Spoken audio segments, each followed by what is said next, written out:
বেশ কয়েকদিন থেকে স্কুলে শাড়ি পরে যেতে ইচ্ছে করছে। তো শাড়ি পরে যাচ্ছিও, আর মনে হচ্ছে শাড়িগুলো যদি না পরি আলমারিতে থেকে ভাঁজে ভাঁজে ছিঁড়েও যাবে। আর এই শাড়িটা হচ্ছে শাশুড়ি মায়ের শাড়ি, মা লন্ড্রিতে দেবে বলে বের করেছিল। আর মায়ের শাড়িটা আমার ভীষণ পছন্দের, অনেক দিন থেকে ইচ্ছা ছিল যে এই শাড়িটা একদিন পরবো।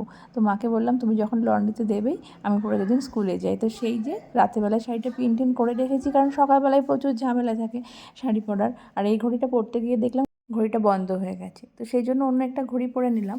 আসলে শাড়ি পরার খুব একটা অভ্যাস নেই, তো রোজ দিন চুড়িদার পরেই স্কুলে যাই, কিন্তু কয়েকদিন থেকে শাড়ি পরে যেতে ইচ্ছা করছে।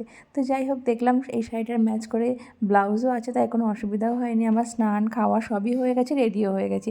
এখন খালি বাকি আছে চুল আঁচড়ানোটা, ঝটপট করে চুলটা আঁচড়ে নেব। তো এই যে আমি একদম ফুল রেডি হয়ে গেছি, এখন যাব স্কুলে। তো হেলমেটও পরতে হবে, চুলটা চেপে যাবে, কিছু করার নেই, হেলমেট তো পরতে হবে, সেফটি ফার্স্ট। তো শাশুড়ি মায়ের শাড়ি পরে আমাকে কেমন লাগছে কমেন্টে কিন্তু অবশ্যই জানাবেন। টাটা সবাইকে।